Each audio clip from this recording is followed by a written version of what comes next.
லங்கா தமிழ் நியூஸின் முக்கிய செய்திகள்.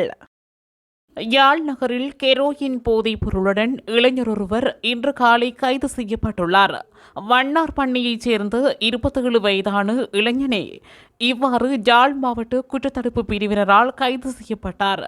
சந்தேக நபரிடம் இருந்து 60 கிராம் கெரோயின் மீட்கப்பட்டுள்ளது.